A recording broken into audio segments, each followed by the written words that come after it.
Baik, kita mulai. Assalamualaikum warahmatullahi wabarakatuh. Innal hamdalillah nahmaduhu wa nasta'inuhu wa nastaghfiruh wa na'udzu billahi min syururi anfusina wa min sayyiati a'malina. May yahdihillahu fala mudhillalah wa may yudlil fala hadiyalah. Asyhadu an la ilaha illallah wahdahu la syarikalah wa asyhadu anna Muhammadan 'abduhu wa rasuluh. Ya ayyuhalladzina amanu taqullaha haqqa tuqatih wa la tamutunna illa wa antum muslimun. Amma ba'd, fa inna asdaqal hadithi kitabullah wa khairal hadi hadi Muhammadin sallallahu alaihi wasallam, syarrul umuri muhdatsatuha wa kullu muhdatsatin bid'ah wa kullu bid'atin dhalalah.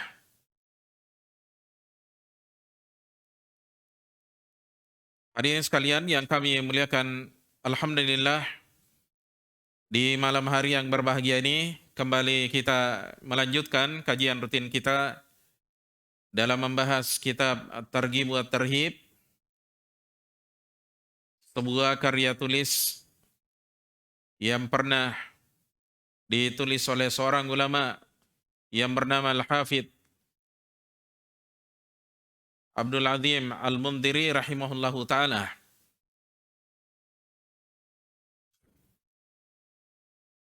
Kitab ini merupakan kitab yang berisi hadis-hadis targhib, motivasi dan anjuran, keutamaan-keutamaan dan berita gembira. Demikian pula berisi tarhib, ancaman-ancaman dan peringatan-peringatan, agar hati yang lalai kembali sadar dan mengingat Allah Subhanahu wa Ta'ala dan kepulangannya ke negeri akhirat. Hadirin sekalian yang kami muliakan, pada kesempatan malam hari ini insyaallah ta'ala kita akan melanjutkan pembahasan dalam bab yang pertama, bab targhibi fil ikhlasi was-sidqi wan niyati shalihati. Bab tentang anjuran untuk ikhlas, jujur dan berniat yang baik. Di bawah bab ini Al-Hafidz Al-Mundhiri rahimahullahu taala membawakan sejumlah hadis, di antaranya adalah hadis yang ke-12 ini yang akan kita bahas pada kesempatan kali ini insyaallah taala. Pertama kita akan bacakan lafaz hadisnya. Setelah itu kita kembali ke awal dari lafaz hadis ini. Baik. Kata beliau rahimahullahu taala saat membawakan hadis yang ke-12 ini, wa an Anas bin Malik radhiyallahu anhu, dari sahabat Anas bin Malik radhiyallahu anhu, semoga Allah Subhanahu wa taala ridha terhadap beliau. Qala, kata beliau, kata sahabat Anas bin Malik, raja'na min ghazwati Tabuka ma'an Nabi sallallahu alaihi wasallam. Kami katanya pernah kembali dari perang Tabuk bersama Nabi sallallahu alaihi wasallam.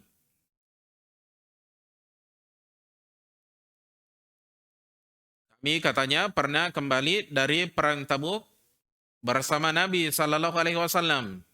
Faqala, kemudian beliau bersabda, yakni di tengah-tengah perjalanan, inna aqwaman khalafna bil madinati. Sesungguhnya ada beberapa kaum, ada beberapa orang yang kita tinggalkan di kota Madinah, ma salakna sya'ban, tidaklah kita menempuh, tidaklah kita melewati sebuah sya'ban, sebuah jalan di pebukitan. Ada yang menyatakan sya'ban itu gunung ya. Wala wadian, dan tidak pula lembah, illa wahum ma'ana, kecuali mereka bersama kita. Habasahumul udhru, mereka ditahan oleh udzur. Rawahul Bukhari, hadis ini diriwayatkan oleh Al-Bukhari, yakni dalam kitabnya Sahih Al-Bukhari. Dan ini adalah lafadznya beliau. Taib. Wa Abu Dawud, dan juga Abu Dawud, yakni dalam sunannya, nanti kita akan sebutkan nomor hadisnya. Wa lafdhuhu, sedangkan lafadznya, yakni lafadznya Abu Dawud, di situ dikatakan oleh Anas radhiyallahu anhu, anna Nabiya sallallahu alaihi wasallam qala, bahwa Nabi sallallahu alaihi wasallam bersabda, laqad taraktum bil madinati aqwaman, sungguh kalian telah meninggalkan di kota Madinah aqwaman, beberapa orang, beberapa kaum. Masirtum masiran, tidaklah kalian melakukan suatu perjalanan, wala anfaqtum min nafaqatin, dan tidak pula kalian menginfakkan suatu nafkah, suatu infak, wala qata'tum min wadin, dan tidak pula kalian melintasi sebuah lembah, illa wahum ma'akum, kecuali orang-orang ini, mereka ini, ma'akum, bersama dengan kalian.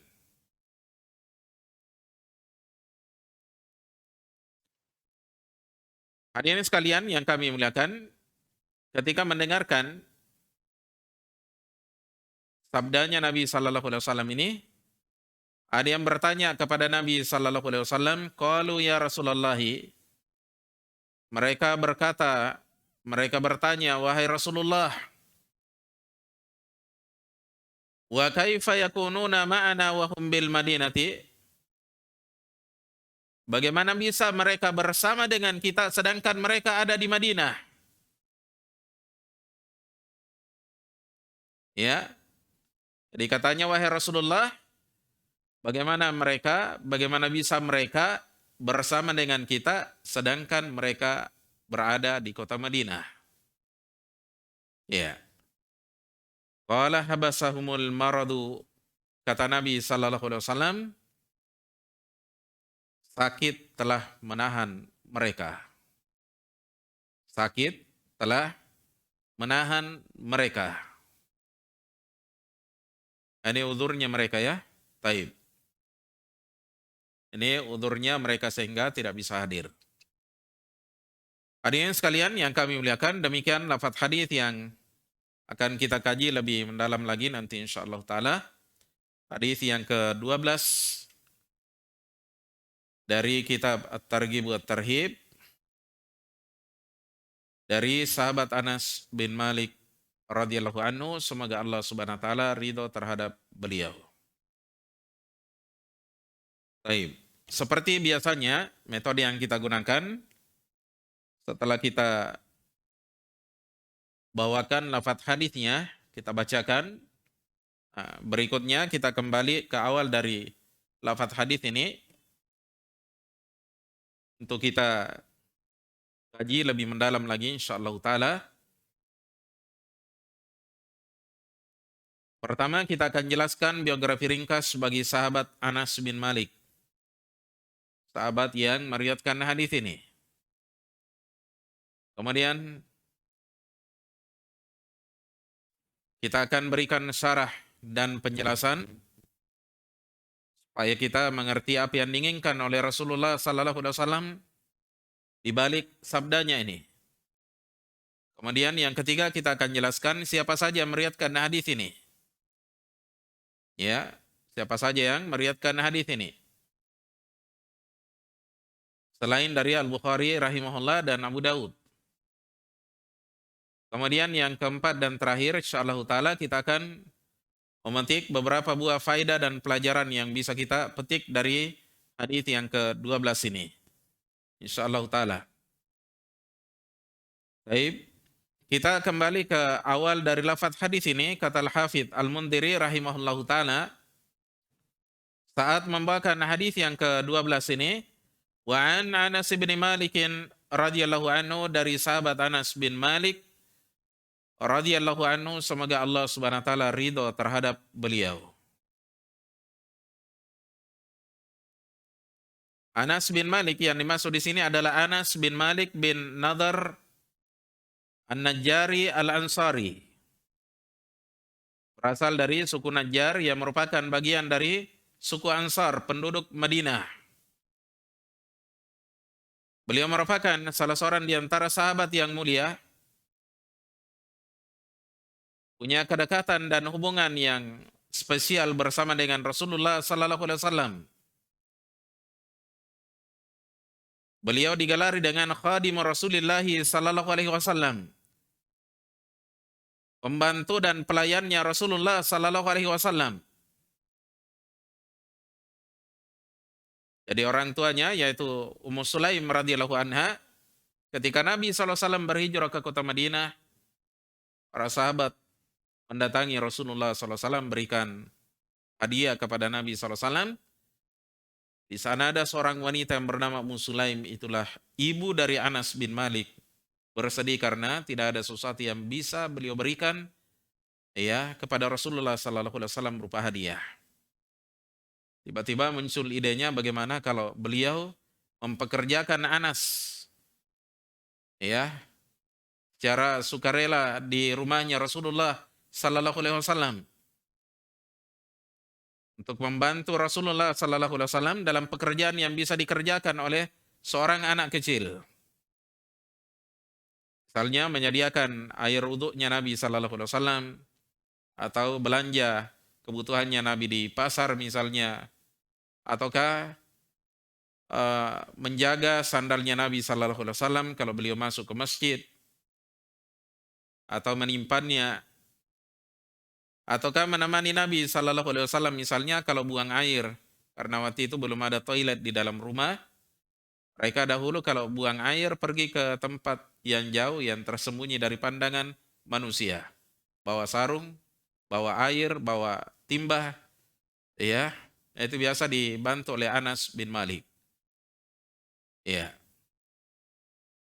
Ataukah misalnya ketika turun wahyu kepada Nabi SAW, Anas bin Malik biasa diperintahkan untuk memanggil para penulis wahyu, misalnya Zaid bin Thabit, ataukah Muawiyah bin Abi Sufyan radhiyallahu anhum. Biasa mereka ya, dipanggil, turun wahyu langsung disuruh, Anas disuruh pergi panggil mereka-mereka ini, para penulis wahyu ini. Ya. Baik, Anas bin Malik radhiyallahu anhu dikenal memiliki harta benda yang banyak dan anak-anak yang banyak. Ini berkat doanya Nabi sallallahu alaihi wasallam, karena pernah suatu hari Ummu Sulaim mendatangi Nabi sallallahu alaihi wasallam, minta supaya doakan Anas bin Malik. Wahai ya Rasulullah, ini katanya Anas, pembantu kecil wahai Rasulullah, ud'u lahu, tolong katanya doakan kebaikan untuknya. Di antara doanya Nabi SAW untuk sahabat Anas ketika itu, Allahumma aktsir malahu wa waladah. Ya Allah, perbanyaklah harta bendanya Anas dan anak-anaknya. Wa barik lahu fima a'taitah, dan berikanlah keberkahan baginya pada sesuatu yang engkau berikan kepadanya. Disebutkan dalam Sahih Bukhari dan Muslim. Sejak didoakan seperti ini, Anas bin Malik benar-benar ya diberikan harta benda oleh Allah Subhanahu wa taala yang berkah, berupa perkebunan korma yang bisa dipanen 2 kali dalam setahun. Biasanya orang hanya 1 kali setahun ya bisa panen korma. Kalau dia beda. Berkat doanya Nabi SAW, 2 kali setahun bisa dipanen kormanya. Nah, dari situlah kemudian beliau ya karena punya harta, beliau menikahi beberapa orang wanita. Artinya poligami begitu ya. Ya, dari situ kemudian lahirlah anak-anak yang banyak. Sampai disebutkan sendiri oleh Anas bin Malik ya bahwasanya saya katanya memiliki anak 106 orang. Ya, dalam sebagian riwayat 125 orang. Luar biasa ya, betul-betul diberkahi oleh Allah Subhanahu wa taala. Jadi punya anak banyak itu bukan aib.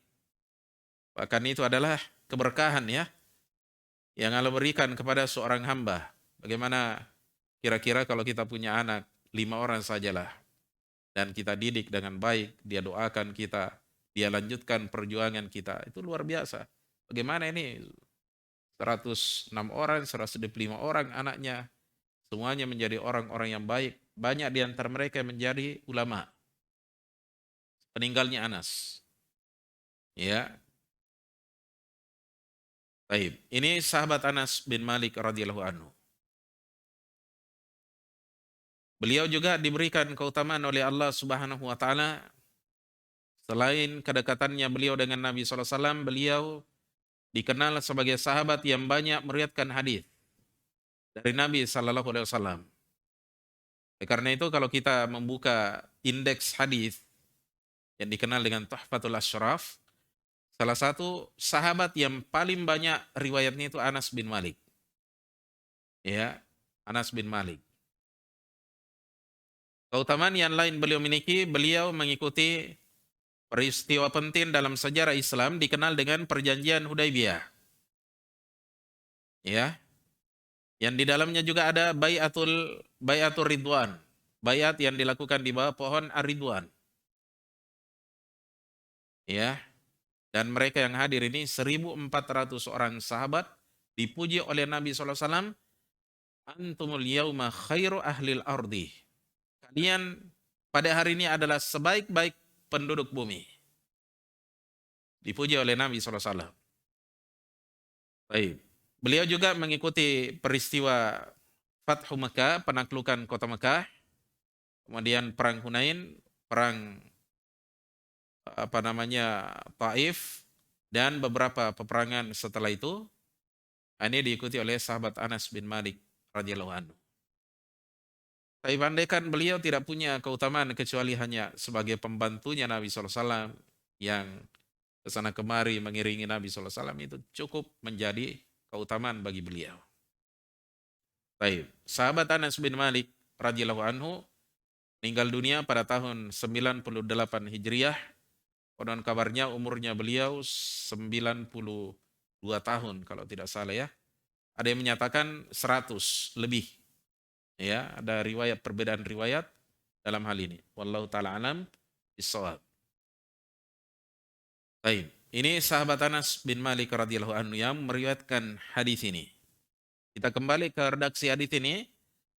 Wa an Anas bin Malik radhiyallahu anhu qala, dari sahabat Anas bin Malik radhiyallahu anhu qala, beliau katakan, raja'na min ghazwati Tabuka ma'an Nabi sallallahu alaihi wasallam. Kami katanya pernah kembali dari perang Tabuk. Ya, perang Tabuk. Ya. Perang Tabuk ini terjadi pada tahun sekitar tahun ke-7 Hijriah. Ya. Ya. Ini terjadi perang Tabuk antara kaum muslimin dengan bangsa Romawi yang beragama Nasoro. Jadi sepulangnya dari perang Tabuk, maka Nabi Sallallahu Alaihi Wasallam bersabda kepada para sahabatnya, karena ketika itu ada beberapa orang di antara mereka yang sangat berkeinginan untuk hadir tapi tidak sempat hadir dalam peristiwa tersebut. Oleh karena itu Nabi Sallallahu Alaihi Wasallam bersabda, faqala, kemudian Nabi SAW bersabda, inna aqwaman, sesungguhnya ada beberapa kaum, yakni ada beberapa orang, khalafna bil madinati, yang kita tinggalkan di kota Madinah, ma salakna sya'ban wala wadiyan, tidaklah kita melintasi jalan di pebukitan. Ada juga menyatakan sya'ban di situ pegunungan, gunung, wala wadiyan, dan tidak pula lembah, illa wahum ma'ana, kecuali mereka bersama kita. Habasahumul udhru, mereka ditahan oleh udhur, oleh halangan. Sebutkan dalam riwayat Abu Daud, nanti kita akan bacakan juga, sebutkan habasahumul maradu, sakit menahan mereka. Jadi uzurnya mereka jamaah sekalian adalah sakit. Ya. Jadi ada di antara mereka jamaah sekalian yang menderita sakit. Mungkin dia yang sakit, mungkin anaknya, mungkin istrinya, mungkin orang tuanya. Sebenarnya mereka mau hadir, akan tetapi ada halangan yang menghalangi mereka untuk hadir dalam perang Tabuk.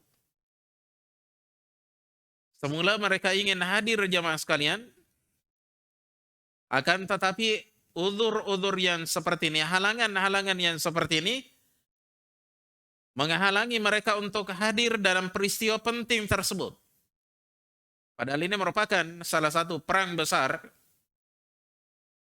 salah satu di antara perang yang fardu ain, karena kebanyakannya peperangan-peperangan yang diadakan oleh Nabi SAW itu kebanyakannya hukumnya fardu kifayah.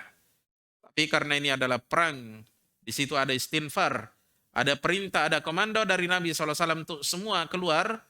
Laki-laki yang diperintahkan keluar semuanya harus keluar, kecuali yang ditugaskan tinggal di kota Madinah, semua yang diperintah ini harus keluar. Fardu ain bagi mereka.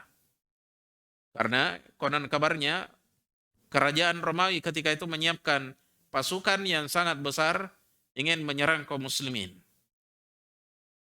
Maka dihadang oleh kaum muslimin di suatu tempat yang bernama Tabuk. Terjadilah peristiwa besar ketika itu, dikenal dengan dalam sejarah dengan Ghazwatu Tabuk, perang Tabuk. Jadi ada di antara sahabatnya Rasulullah SAW yang tidak sempat hadir jamaah sekalian. Seperti sahabat Utsman bin Affan, ketika itu istrinya yang bernama Ruqayyah sakit, ya tiba-tiba jatuh sakit, mengharuskan beliau tinggal untuk merawatnya, dan memang beliau diperintahkan oleh Nabi SAW untuk tinggal di kota Madinah, tidak usah ikut berjihad bersama Nabi SAW, tapi hati kecilnya menangis. Ya, ada di antara sahabatnya Rasulullah SAW dari kalangan orang-orang yang lemah. Orang-orang tua sangat ingin mengikuti perang tersebut, tapi dilarang oleh Nabi SAW karena kelemahannya. Ada di antara mereka jamaah sekalian yang dilarang oleh Nabi SAW untuk ikut karena masih sangat muda usianya. Ya dahulu para sahabat begitu, sampai anak kecil itu berani semua. Bahkan kadang mereka menangis kalau ditinggalkan oleh Rasulullah SAW. Ya.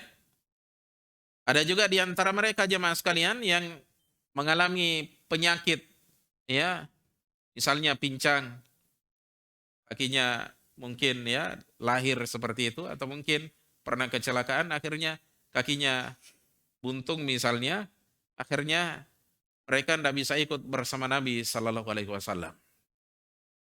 Ada juga di antara mereka jemaah sekalian yang ditugaskan oleh Nabi SAW seperti Ali bin Abi Thalib dan sebagian sahabat-sahabat yang lainnya untuk tinggal di kota Madinah, menjaga pertahanan kaum muslimin, memperhatikan kebutuhan-kebutuhan keluarga para mujahidin yang tinggal di kota Madinah. Mereka-mereka ini ya sangat bersedih ketika ditinggal oleh Nabi SAW. Punya niat yang besar untuk ikut, tapi apalah daya beliau, ya, yakni Nabi SAW menugaskan mereka untuk ya menangani tugas-tugas yang tidak kalah pentingnya. Tapi hati kecil mereka menangis karena tidak bisa ikut mendampingi Rasulullah Sallallahu Alaihi Wasallam. Ya, mereka-mereka ini jamaah sekalian yang tidak hadir karena ada udzur. Adapun disebutkannya satu udzur di sini bukan berarti udzur yang lain tidak teranggap. Disebutkannya di sini ya, udzur penyakit ini sebagai contoh yang mewakili udzur-udzur yang lainnya. Ya. Nah, mereka-mereka inilah yang dikatakan oleh Nabi sallallahu alaihi wasallam di dalam hadis ini, ya. Sesungguhnya ada beberapa orang yang kita tinggalkan di kota Madinah. Yani dari kalangan orang-orang yang punya uzur, punya halangan yang syar'i seperti ini. Ma salakna sya'ban wala wadiyan, tidaklah kita melintasi, tidaklah kita melewati gunung ataukah lembah kecuali mereka bersama dengan kita. Mereka bersama dengan kita yakni dalam hal pahala. Ya. Nah, di sini yang penting kita garis bawahi di situ kaitannya dengan judul bab. Anjuran untuk ikhlas, jujur, dan berniat baik. Ada amalan yang kita ingin sebenarnya kerjakan, punya ansam, punya tekad yang kuat. Tapi apalah daya, ada uzur, ada halangan. Tidak sempat kita lakukan. Maka insya Allah pahalanya amalan itu sudah tercatat bagi kita di sisi Allah Subhanahu wa ta'ala. Iya. Jadi kata Nabi sallallahu alaihi wasallam, "Ma salakna sya'ban wala wadiyan illa wa hum ma'ana." Tidaklah kita melintasi gunung dan tidak pula lembah kecuali mereka bersama dengan kita, yakni dalam hal pahala. Ya, seperti yang dijelaskan dalam sebagian riwayat, itu disebutkan oleh Nabi sallallahu alaihi wasallam,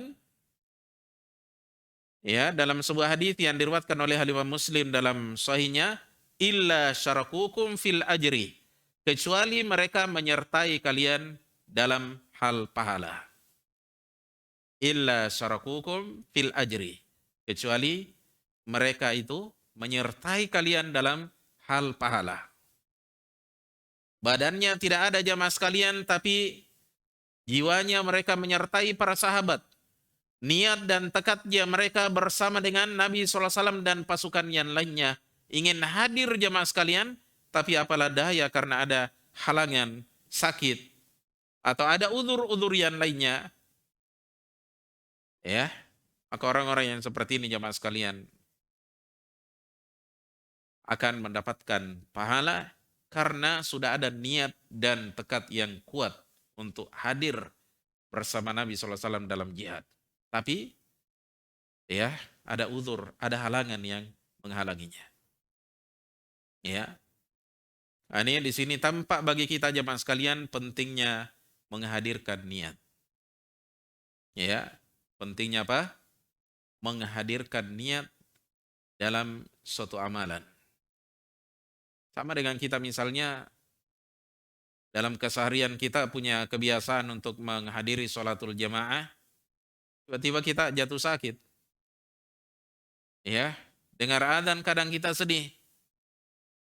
Apalagi kalau kita mengingat saudara-saudara kita yang hadir di masjid, Masya Allah mereka dapat pahala. Kita tidak bisa seperti mereka hadir di masjid. Rasakan kesejukan, ya, kebahagiaan, meraih pahala yang banyak di sisi Allah Subhanahu wa taala dan keutamaan. Kita sakit, pasti kita akan bersedih apalagi kalau kita tinggal lama di pembaringan. Ya.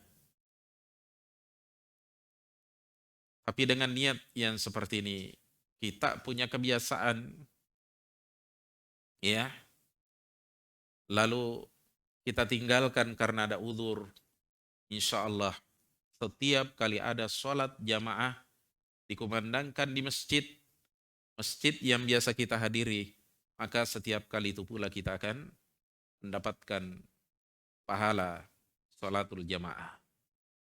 Ya, pahala sholatul jamaah. Ya, walaupun mungkin ya pahalanya tidak akan sama dengan orang yang hadir.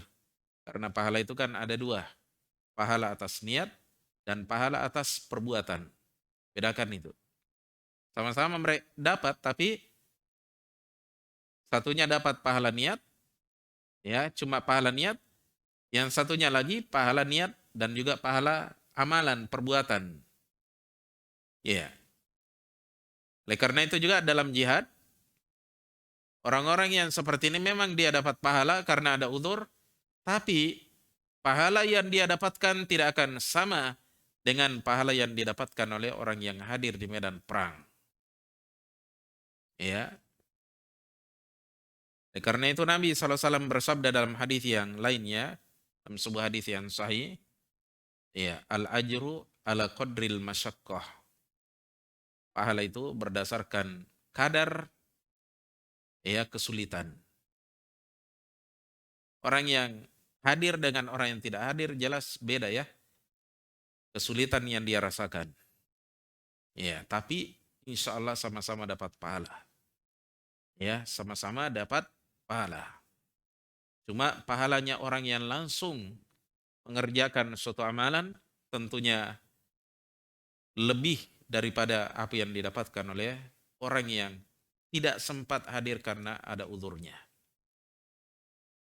Ya, jadi apa namanya, hal ini sama dengan sholat jamaah ya, kita contohkan tadi dengan sholat jamaah juga kita tidak sempat hadir karena ada uzur. Termasuk juga uzur di sini adalah mungkin karena kita safar, punya kebiasaan sholat jamaah sempurna 4 rakaat, tapi insya Allah kalau kita safar tetap kita diganjar dengan pahala seperti ketika kita sholat 4 rakaat sempurna. Misalnya duhur, karena kita safar akhirnya jadi 2, kan kurang rakaatnya, tapi insya Allah pahalanya sama dengan pahala yang kita dapatkan ya ketika kita mukim ya. Baik.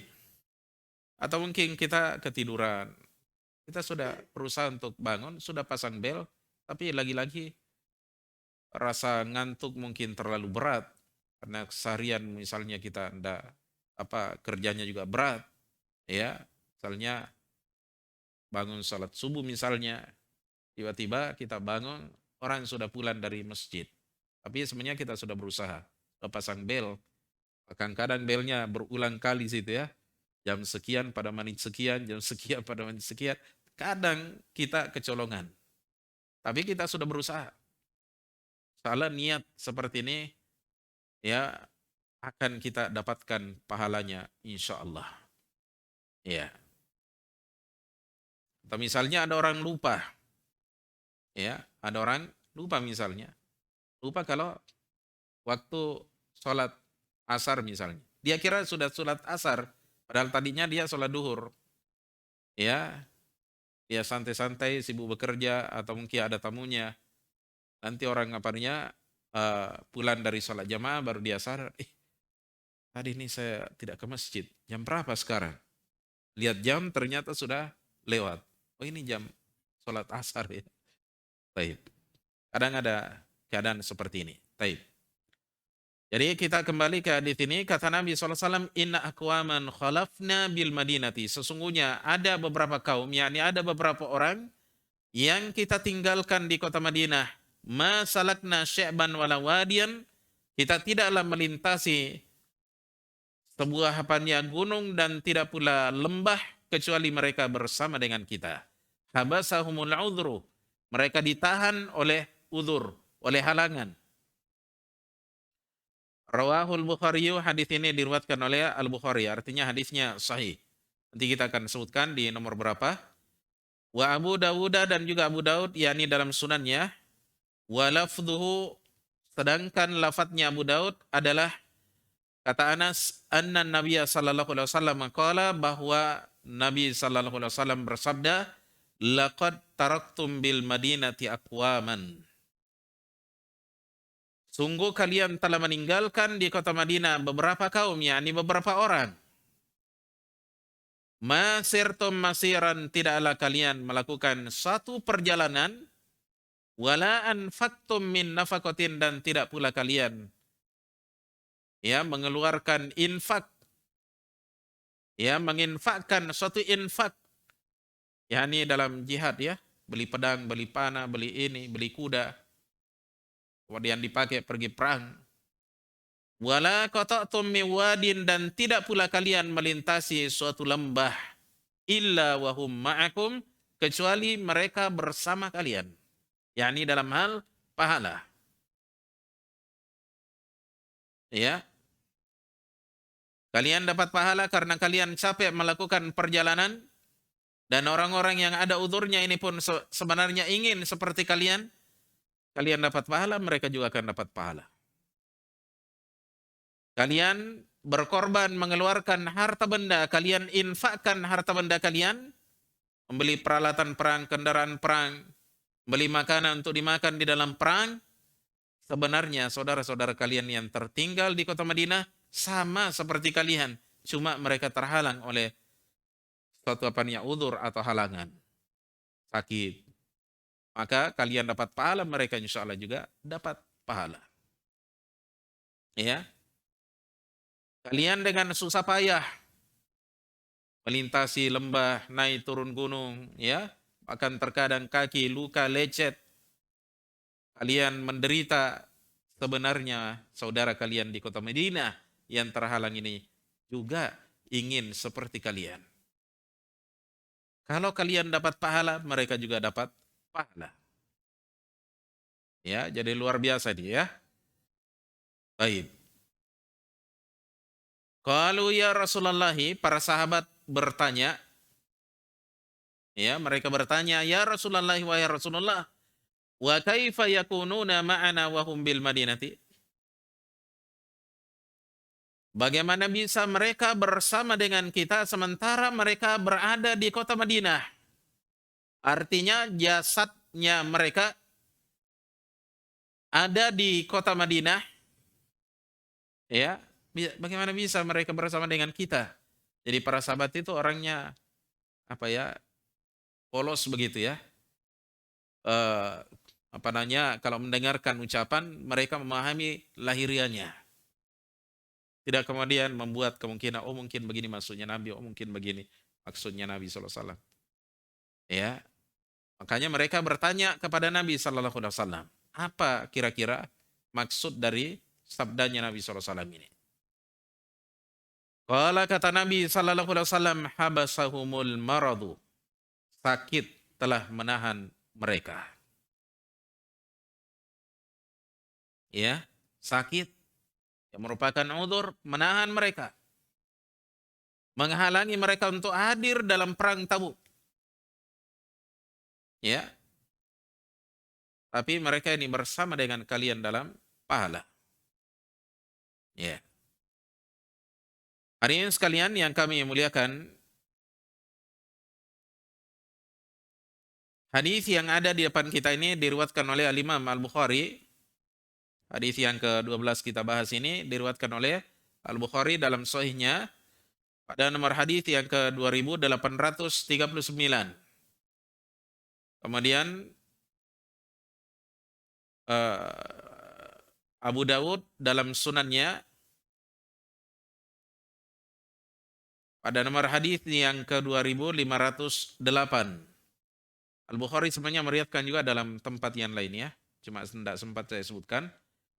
Ya, taib. Jadi Abu Dawud meriwayatkannya dalam sunannya pada nomor hadis yang ke-2508. Dan Ibnu Majah dalam sunannya pada nomor hadis yang ke-2764. Ya. Intinya jemaah sekalian bahwasanya hadis ini adalah hadis yang sahih dari Rasulullah sallallahu alaihi wasallam.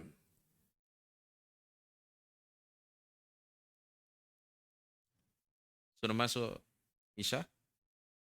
Sudah? Baik, kita adzani dulu. Tafadhol.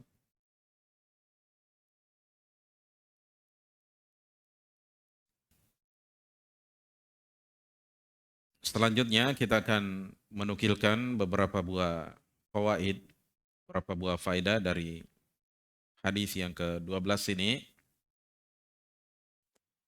Faedah yang pertama, kita nukilkan dari seorang ulama kita yang bernama Abu Zakaria Nawawi rahimahullah. Kata beliau dalam kitabnya Syarhu Sahih Muslim, Syarah Sahih Muslim, pada jilid 13 halaman 57. Ketika beliau memetik beberapa buah faedah dari hadis ini, kata beliau rahimahullah, Wa fi hadzal hadithi fadilatun niyati.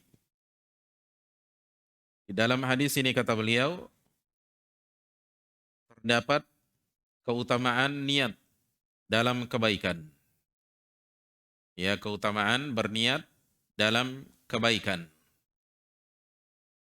Ya, di dalam hadis ini terdapat keutamaan berniat dalam kebaikan. Jadi ada kebaikan kita ingin tunaikan, upayakan, kita ya punya niat di situ ingin melakukannya, sehingga suatu saat nanti ada udzur yang menghalangi kita dan akhirnya kita tidak sempat melakukannya, insya Allah kita sudah mendapatkan pahala darinya insya Allah. Walaupun kita tidak sempat melakukannya. Ini keutamaan. Ya. Di hari kiamat nanti ada orang-orang yang dahulu ketika di dunia tidak terlalu banyak amalan-amalan soleh yang dia kerjakan, tapi ternyata di sana dia mendapatkan pahala yang banyak. Ya. Karena pengaruh dari niatnya. Orang pergi berjihad, selalu dia ingin ikut pergi berjihad. Tapi ada saja halangan yang menghalanginya. Dia sakit, ibunya meninggal, atau istrinya meninggal, ya, atau mungkin ada udzur-udzur yang lain, sehingga dia tidak bisa ikut. Ya.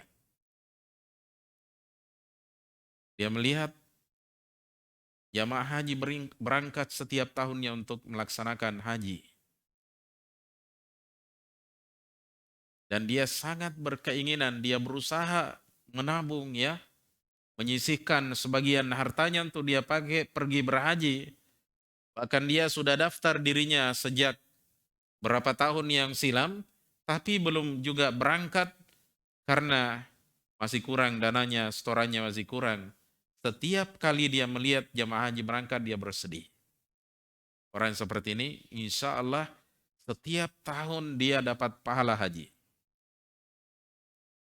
Ya, makanya niat itu jangan disepelekan ya. Kalau ada orang berbuat baik, harus kita punya kecemburuan di situ.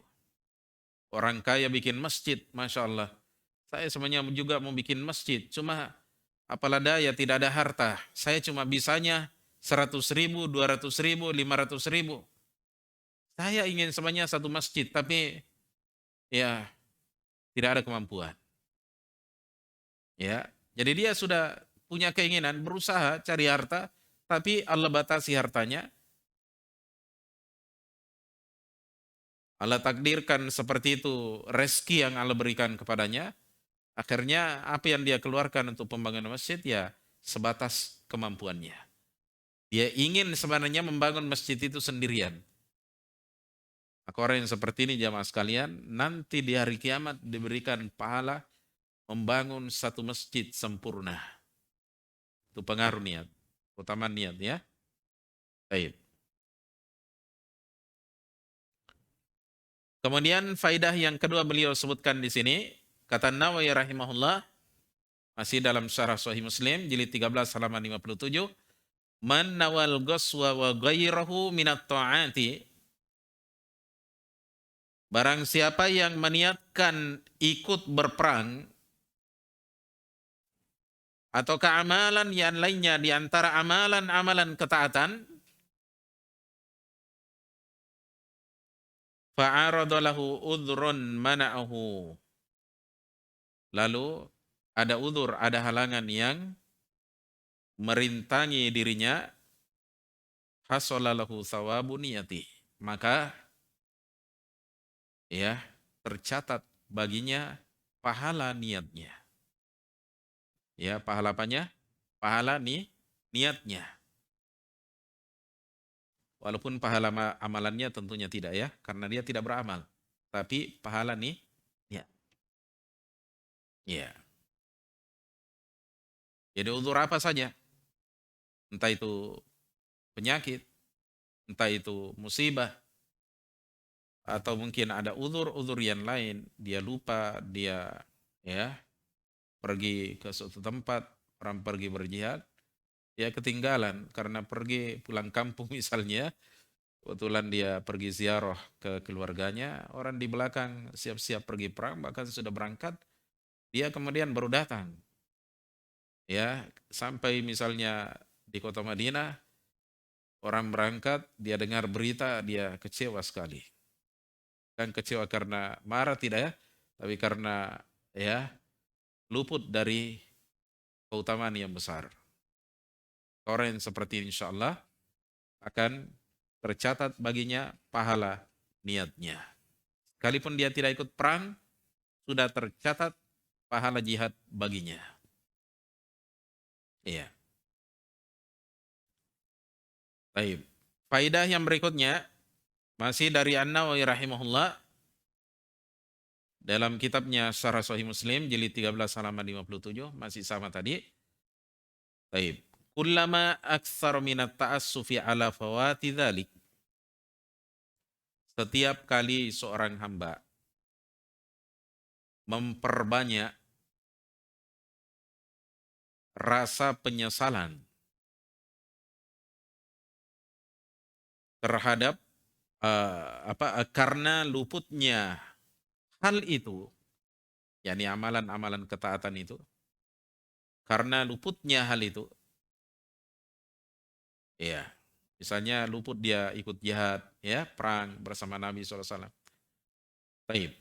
Wa tamanna kaunahu minal gusati, dan dia berangan-angan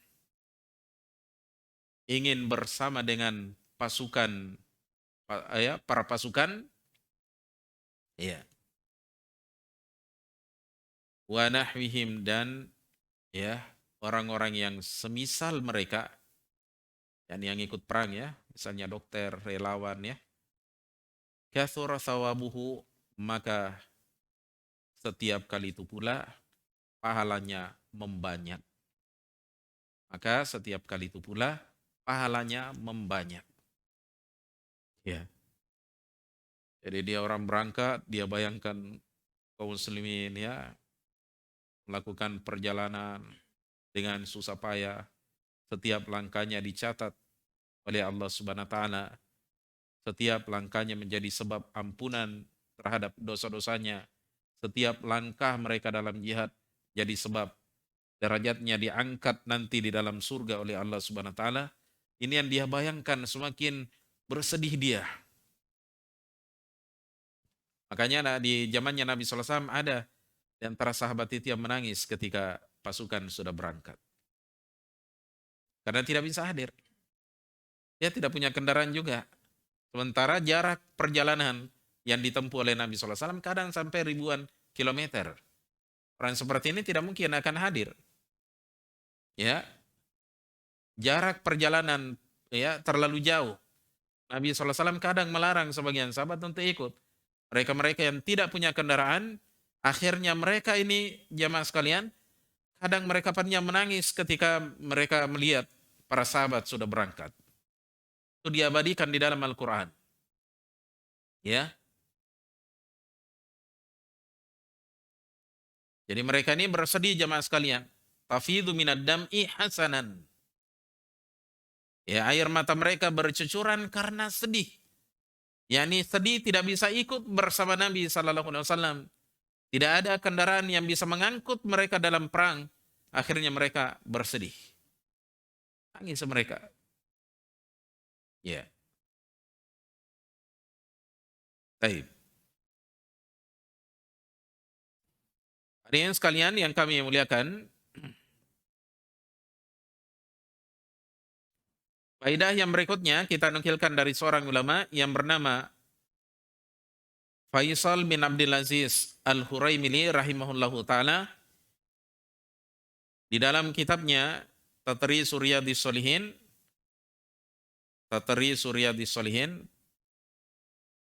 pada halaman 13 kata beliau, fi hadal hadithi, di dalam hadis ini kata beliau, dalilun ala anna man sahhat niyatuhu, Di dalam hadis ini terdapat dalil bahwa barang siapa yang niatnya benar, jadi jujur niatnya, wa ansama ala fi'li amalin salihin, dan dia telah beransam, bertekad kuat, berkeinginan kuat untuk melakukan suatu amalan soleh, wa tarakahu li udrin, namun dia meninggalkannya karena suatu uzur, suatu halangan. Misalnya dia sakit ya, anna lahu mithla ajri fa'ilihi, maka dia akan mendapatkan pahala seperti pahalanya orang yang melakukannya. Ya, dapatkan pahala seperti pahala orang yang melakukannya. Ya, ini kalau orang yang niatnya benar, betul-betul dia ingin ikut. Sebelumnya dia sudah punya persiapan, sudah punya usaha, ingin ikut perang misalnya, jihad bersama Nabi SAW. Dia sudah beli kendaraan, beli panah, pedang, tombak, ya, alat-alat peperangan dia sudah siapkan. Bahkan kadang dia sudah memelihara kuda misalnya atau unta, berbulan-bulan dia sudah rawat, dia sudah pelihara, tiba-tiba dia jatuh sakit. Ya. Jadi dia sudah punya niat jamaah sekalian, dan dia sudah punya tekad jamaah sekalian. Niat dan tekad ini jamaah sekalian terwujud dalam bentuk usaha, persiapan. Orang yang seperti ini insya Allah dapat pahala, seperti yang didapatkan oleh orang yang langsung melakukannya. Iya. Tapi karena ada udzur, ya, apa boleh buat? Tak ikut dia. Ya. Jadi di sini perlu kita pahami bahwa keinginan manusia, iradah manusia itu ada macam-macamnya. Keinginan-keinginan berupa, kadang hanya berupa lintasan hati, ini tidak tercatat, tidak masuk di sini. Ya, ada juga berupa alham. Ya, keinginan yang kuat, tapi masih ada semacam keraguan, kebimbangan. Saya pergi atau tidak ya? Nah, di atasnya lagi ada namanya an-niyah. Kadang disebut dengan oleh orang Arab dengan al-azm. Azam itu sama, niat dan azam sama ya. Niat, azam itu tekad. Ya, keinginan kuat. Nah, ini yang dimaksudkan oleh Nabi SAW di dalam hadis ini. Jadi dia punya tekad, keinginan. Sudah, dan tekad ini, niat ini jamaah sekalian biasanya diiringi dengan bukti. Iya. Sama dengan kita mau hadir sholat, harus punya niat. Dan niat ini harus ada ya usahanya. Terrealisasi dalam bentuk usaha. Kita mau pergi sholat jamaah misalnya, ya kita siapkan segala sesuatu yang membantu kita mengantarkan kita untuk sholat jamaah. Misalnya, ya kita siapkan baju, siapkan air wudhu, ya siapkan kendaraan. Kalau jauh masjidnya misalnya, ya itu namanya niat. Baik, azam. Hadirin sekalian yang kami muliakan, ini faedah yang disebutkan oleh Faisal bin Abdulaziz Al-Huraimili rahimahullahu ta'ala. Baik.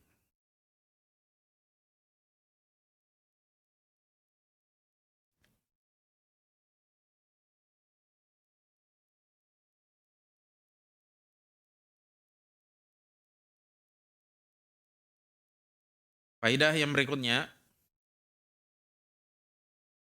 kita nukilkan dari seorang ulama yang bernama Ibnul Jauzi rahimahullahu ta'ala. Di dalam kitabnya Kasful Muskil pada jilid 3 halaman 112 sampai 113, kata beliau, haula'i qaumun sadaqat niyatuhum bil khuruji ila tilkal gusati. Mereka-mereka ini yang disebutkan oleh Nabi, disyaratkan oleh Nabi dalam hadis yang kita bahas ini, bahwasanya ada beberapa kaum, beberapa orang di kota Madinah yang kita tinggalkan mereka, ya, tidaklah kita lintasi lembah, gunung, kita lewati kecuali mereka menyertai kita dalam pahala.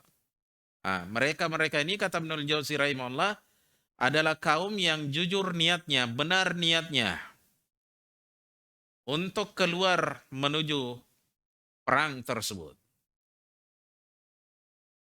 Fahabasahumul qadru fahabasahumul udhru bil maradi. Kemudian ternyata mereka dihalangi oleh udzur berupa sakit. Fakanu ka'annahum ghasau. Jadi mereka ini kata beliau seakan-akan orang yang ikut berperang. Iya. Seakan-akan mereka ini ya orang yang ikut berperang. Wa rubbama sadat an-niyatu as-sadiqatu 'alal fi'li. Dan terkadang kata Ibnu Jauzi rahimahullah, terkadang niat yang baik seperti itu terkadang dia melebihi perbuatan. Ya, melebihi perbuatan. Li'anna al-fa'ila qad yulahidhu amalah. Karena terkadang orang yang melakukannya secara langsung, terlibat langsung, terkadang dia apa? Iya, yulahidu amalah. Iya, memperhatikan amalannya, artinya membanggakan amalannya. Iya. Wal mamnu'u bil udri la yara ila ajasah. Sedangkan orang yang terhalangi, yakni dari jihad karena ada udzur, la yara ila ajasah, dia tidak memandang pada dirinya kecuali ya kelemahan, ketidakmampuan. Ya, kadang ada orang ikut berperang ya, wah saya ini pahlawan hebat, saya ini orang yang ikut berjihad. Artinya dia bangga-banggakan dirinya. Nah, ini kadang merusak niat. Ya. Makanya Ibnul Jauzi katakan, terkadang niat yang baik, walaupun kita tidak sempat ikut jihad karena ada udzur, terkadang niat yang baik seperti ini mengalahkan apa?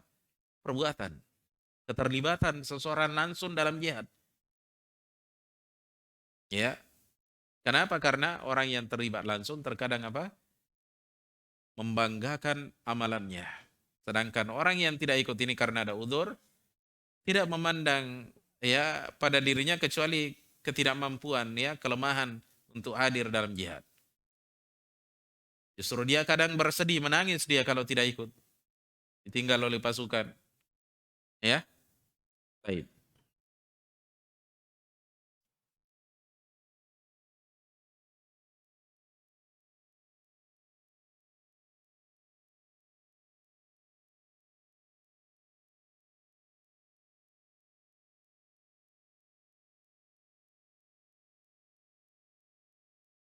Faidah yang berikutnya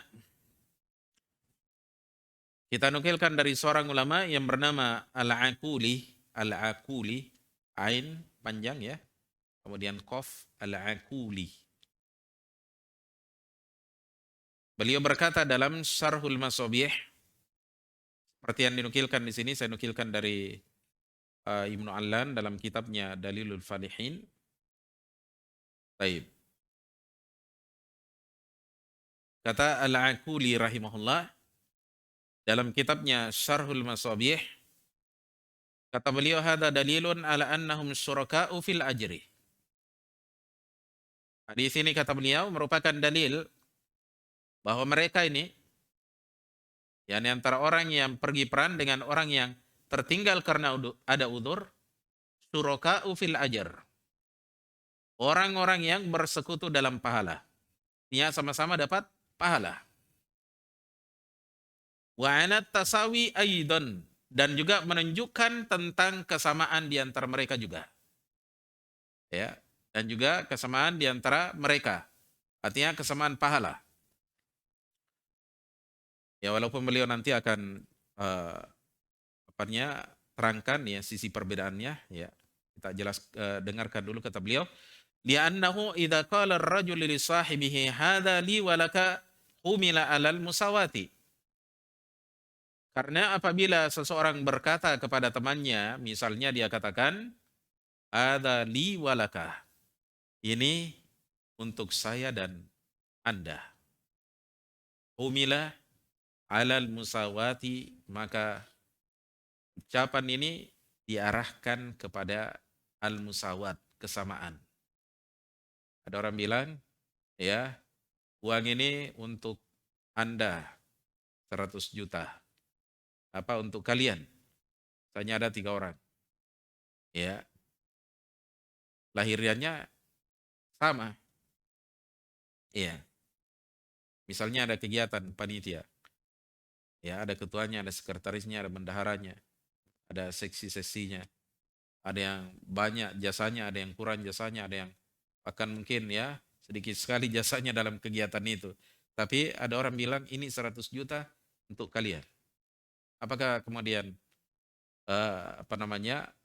lahiriahnya ucapan ini? Mereka semua ini bersekutu di dalamnya dan bagian yang mereka dapatkan sama. Sama juga ini Nabi katakan bahwasanya antara orang yang ikut dan tidak ikut sama-sama dapatkan apa? Pahala. Baik.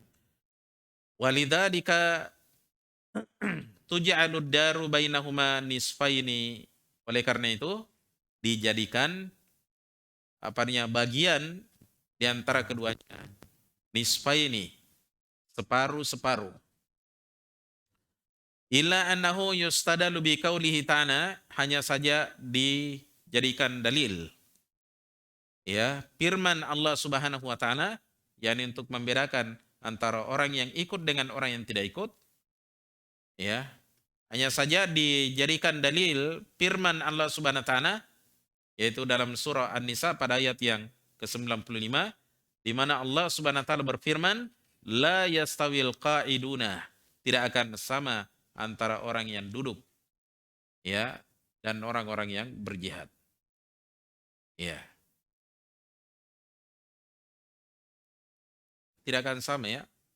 Orang yang duduk artinya tinggal di Kota Madinah, orang yang ikut tentunya lebih lebih banyak jasanya, kebaikannya tentunya. Pahala yang mereka dapatkan juga akan lebih daripada orang yang tidak ikut, ya. Baik.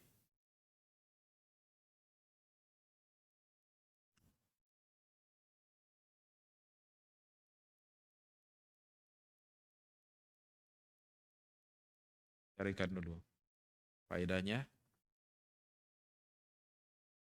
Jadi 3 akan sama orang yang duduk dengan orang yang berjihad. Ya. Tapi ini faedah yang disebutkan oleh Al-Aquli rahimahullah. Di intinya bahwa lahiriah hadis ini menunjukkan ya bersekutunya mereka dalam pahala dan samanya pahala yang mereka dapatkan. Cuma ini lahiriah, tapi kemudian dibelokkan lahiriah ini oleh dalil yang lain, firman Allah dalam surah An-Nisa ayat yang ke-95 yang membedakan antara orang yang duduk tidak ikut ya dengan orang yang ikut berperang langsung ya bersama Nabi SAW. Paham ya? Baik, berikutnya kita nukilkan faedah dari Syekh Muhammad bin Shalih Al-Utsaimin rahimahullahu taala dalam kitabnya Syarhu Riyadhis Shalihin pada jilid 1 halaman 36.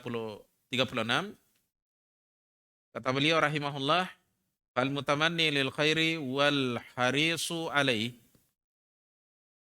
orang yang mengangan-angankan suatu kebaikan ya dan dia bersemangat atasnya ya.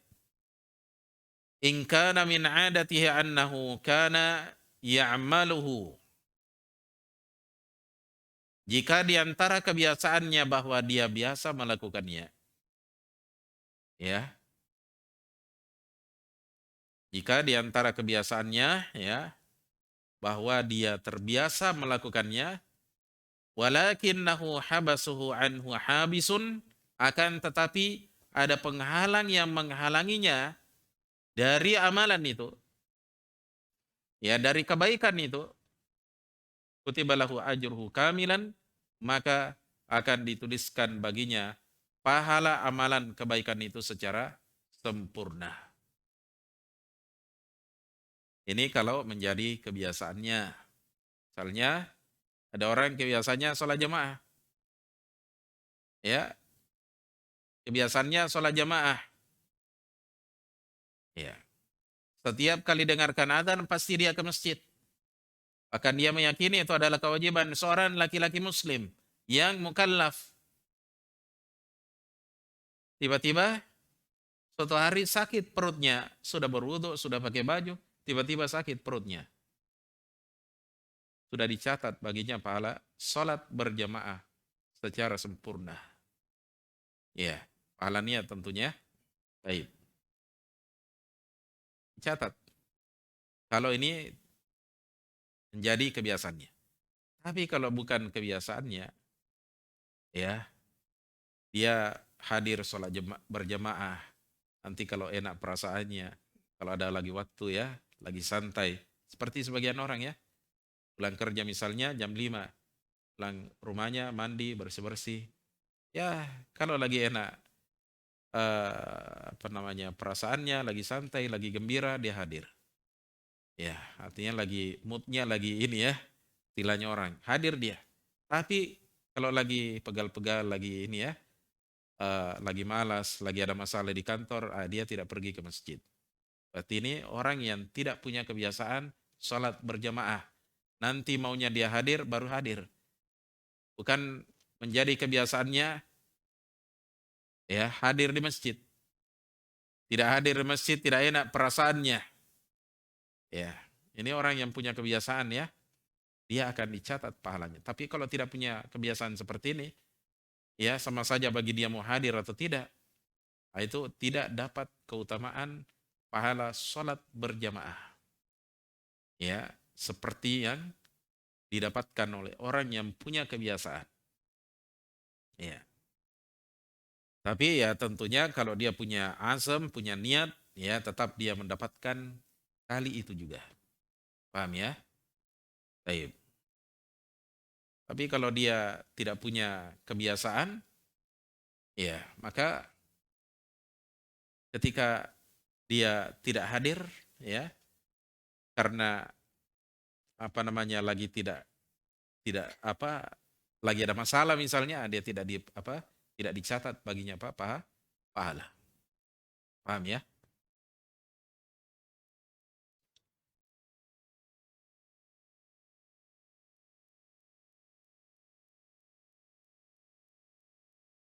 Faedah yang berikutnya,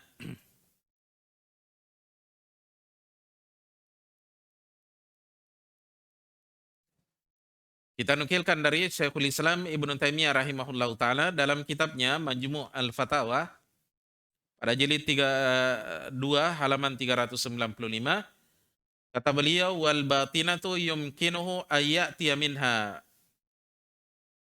amalan-amalan batinah yang tersembunyi, amalan hati, mungkin bagi seorang hamba untuk melakukannya.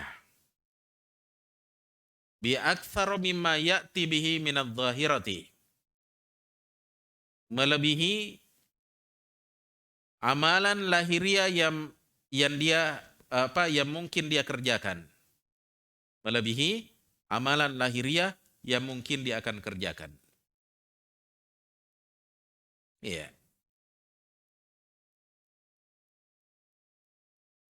Jadi kalau amalan pekerjaan hati kita ini berupa niat, ya, keinginan yang kuat selalu ada di hati kita jemaah sekalian. Setiap kali kita melihat ada orang yang berbuat kebaikan, ada orang yang beribadah, ada orang yang berjihad, ada orang yang bersedekah misalnya, ya, terkadang itu melebihi pahala dari amalan-amalan kita.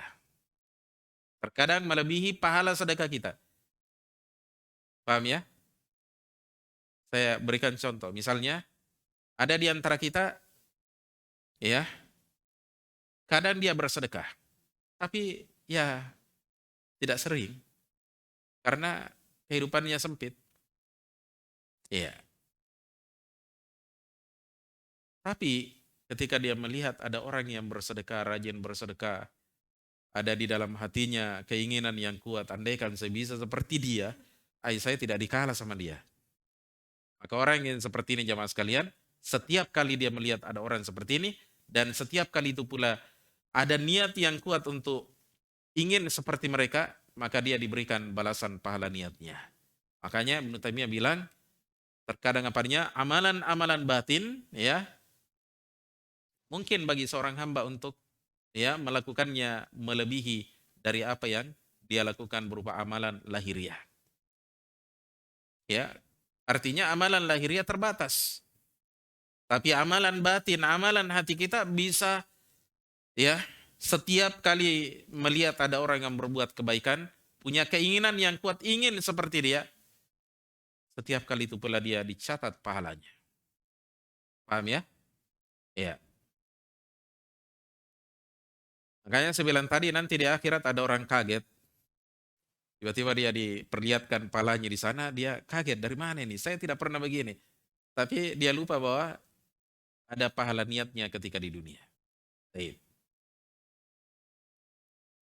Sebagaimana halnya jamaah sekalian ada orang juga nanti di hari kiamat diperlihatkan dosa ya dosanya padahal dia tidak pernah bermaksiat. Tapi ada niat, ada keinginan yang kuat andaikan dia punya kemampuan, punya harta misalnya, pasti dia akan bermaksiat seperti orang kaya itu. Bermaksiat. Paham ya? Sebaliknya sama. Ya? Baik.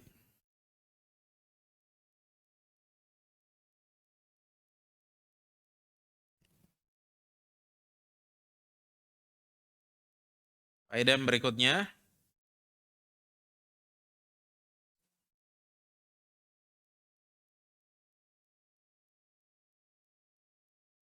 faedah berikutnya masih dari Syekhul Islam Ibnu Taimiyah rahimahullah di dalam kitabnya Majmu' al-Fatawa pada jilid 22 halaman 243 kata beliau an-niyatul mujarratu minal amali yusabu 'alaiha. Niat yang terlepas dari amalan, kosong dari amalan. Jadi niat yang terlepas artinya kosong dari amalan. Yusabu 'alaiha diberikan balasan pahala atasnya. Ya. Jadi ada niat yang kuat pada diri kita, ingin pergi berhaji. Tapi apa daya, tidak ada harta. Ya. Tidak tidak sempat beramal tapi ada niat, maka niatnya dibalas dengan pahala. Paham ya? Baik. Wala amalul mujarradu anin niyati la yusabu alaih. Ini dengarkan. Sedangkan amalan yang lepas, yang kosong dari niat, la yusabu alaih. Tidak diberikan balasan pahala atasnya. Ini pentingnya niat ini. Jadi niat itu luar biasa ya, harus ada. Ya. Jadi kalau ada orang beramal, tidak ada niatnya, artinya dia mungkin terpaksa. Tidak ada semuanya keinginannya. Ada jihad, dia tidak sebenarnya mau ikut, tidak mau. Seperti kaum munafikin. Karena kebenciannya terhadap Islam, kadang pun mereka ikut jamaah sekalian, tapi sebenarnya tidak ada niat, tidak ada keinginan. Karena mereka tidak senang melihat Islam itu berjaya. Ya, orang yang seperti ini, walaupun lahirianya beramal jamaah sekalian, tapi tidak diberi pahala. Paham ya? Baik.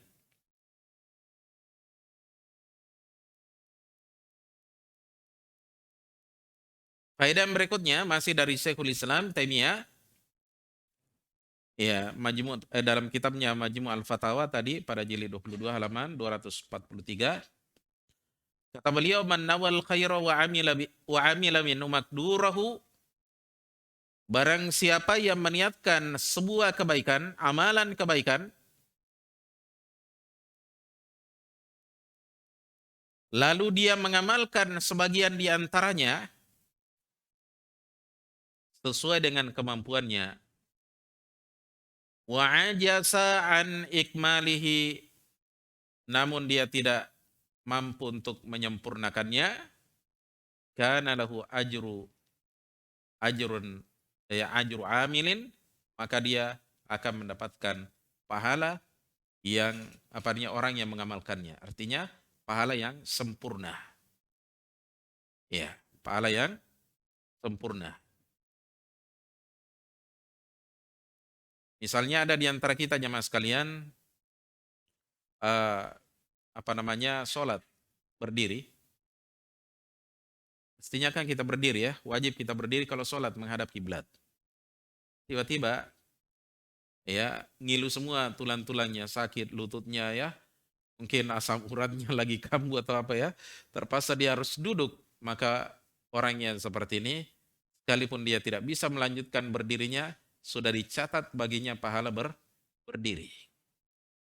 Iya, sudah dicatat baginya pahala berdiri.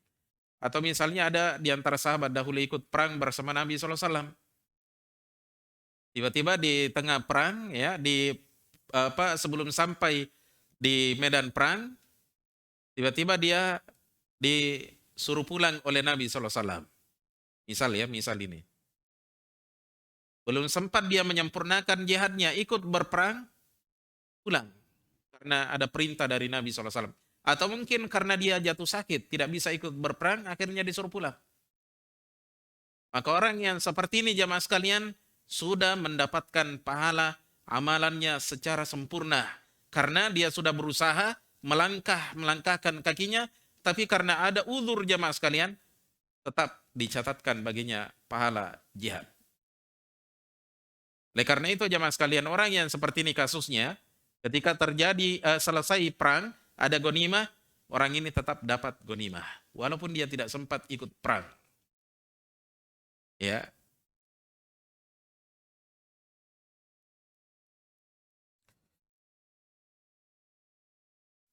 Kemudian yang terakhir, masih dari Syekhul Islam Taimiyah, tapi dari kitabnya yang lain berjudul Qaidatun fil Inggimas. Ya, kaidah dalam terjun di tengah musuh. Ya, jadi beliau punya kitab membahas tentang hukumnya seorang pasukan terjun di tengah musuh. Jadi dahulu para sahabat ketika berjihad, itu ada sebagian keadaan mereka berhari-hari bahkan berbulan-bulan mengepung ya benteng kaum kafir misalnya, tidak bisa ditembus kecuali dengan satu jalan. Ada satu orang di antara mereka ya digotong beramai-ramai kemudian dilemparkan masuk ke dalam benteng. Boleh tidak? Ya. Maka ini yang dijelaskan oleh Syekhul Islam Taimiyah rahimahullah bahwa tentang bolehnya hal tersebut. Ya, tapi tentunya boleh di sini orang yang punya kecakapan perang ya. Pandaian bersilat, main pedang, main panah, pokoknya pendekarlah dia. Jawara. Kan setiap orang ya. Taib. Nah, ini dibolehkan oleh Syekhul Islam Taimiyah. Kitab ini berbicara tentang itu. Kaitannya dengan kitab ini, kita keluar sedikit dari pembahasan. Kadang dijadikan dalil oleh orang yang bom bunuh diri. Katanya, wah itu juga sama toh. Dilemparkan ke dalam nanti mati. Saya juga, kalau saya ledakkan diri saya di tengah orang kafir, boleh. Apa salahnya? Kan saya mati juga, dia juga mati. Apa jawabannya? Syekhul Islam menjawab mereka bahwasanya orang yang dilemparkan masuk ke dalam benteng itu masih ada dua kemungkinannya, antara hidup dan mati. Tapi kalau orang bunuh diri, ada kemungkinan hidup tidak? Tidak ada. Dipasangi semua bom di sini. Tidak boleh bunuh diri dalam perang. Ya. Baik, di dalam kitab ini Syekhul Islam Taimiyah rahimahullah berkata pada halaman 19 ya dalam kitabnya ini Qaidatun fil Inggimas pada halaman 19 kata beliau wa yakunul jihadu bil yadi wal qalbi wal lisani. Jihad itu kata beliau bisa dengan tangan, hati dan lisan. Jadi beliau sebutkan jihad itu ada 3. Jihad dengan tangan, jihad dengan hati, dan jihad dengan uh, lisan. Ya, berdalilkan dengan hadis yang kita bahas ini. Ada di antara kaum muslimin tidak sempat hadir, tapi hatinya ikut berjihad bersama dengan kaum muslimin. Paham ya?